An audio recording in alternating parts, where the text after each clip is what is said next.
ഉത്തരമുള്ള അനുഗ്രഹീത സദസ്സായി ഈ സദസ്സിനെ അല്ലാഹു അംഗീകരിക്കുമാറാവട്ടെ എന്ന് ഞാൻ ആദ്യമായി ദുആ ചെയ്യുകയാണ്.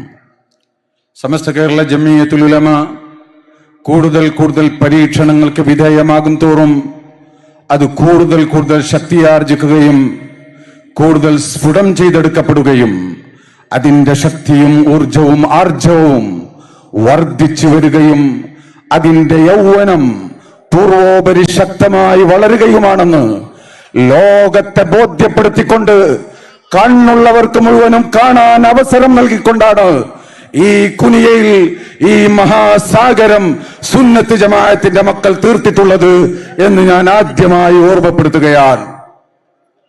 അഹ്ലുസ് സുന്നത്തി വൽ ജമാഅത്ത് എന്ന് പറഞ്ഞാൽ, സമസ്ത കേരള ജംഇയ്യത്തുൽ ഉലമ എന്ന് പറഞ്ഞാൽ അതൊരു പ്രത്യേക സംഘടനയല്ല, അതൊരു പ്രത്യേക വിഭാഗമല്ല, അത് പരിശുദ്ധ ഇസ്ലാമിന്റെ തനതായ രൂപമാണെന്ന് 60ാം വാർഷികത്തിൽ നമ്മുടെ അഭിവന്യരായ ശൈഖുൽ മശായിഖ് ശംസുൽ ഉലമായി ഖദ്ദസല്ലാഹു സിർറഹുൽ അസീസ് അന്നവിടെ പ്രഖ്യാപിക്കുകയുണ്ടായി.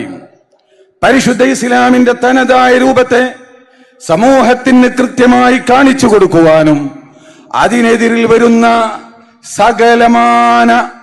സകലമാന കൂരമ്പുകളെയും തകർത്തെറിഞ്ഞുകൊണ്ട് പരിശുദ്ധമായ ദീനിന്റെ സത്തക്ക് കാവൽ നിൽക്കാൻ വേണ്ടി മഹാനായ വരക്കൽ മുല്ലക്കോയ തങ്ങളുടെ നേതൃത്വത്തിൽ അക്കാലഘട്ടത്തിൽ ജീവിച്ചിരുന്ന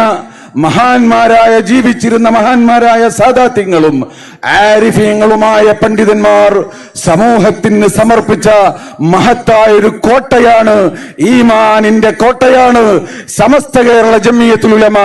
അതുകൊണ്ട് തന്നെ ഈമാനുള്ള മനുഷ്യന്മാർ, സുന്നത്ത് ജമാഅത്ത് ഇവിടെ നിലനിൽക്കണമെന്ന് ആഗ്രഹിക്കുന്നവരെല്ലാം ഈ പ്രസ്ഥാനത്തെ നെഞ്ചേറ്റുകയും ആ പ്രസ്ഥാനത്തിന് ഒരു പോറലേൽക്കാതെ അതിനെ സംരക്ഷിക്കാൻ സർവസജ്ജമാണെന്ന് ഈ സമ്മേളനത്തോടെ ഒന്നുകൂടെ വിളിച്ചോതുകയാണ്.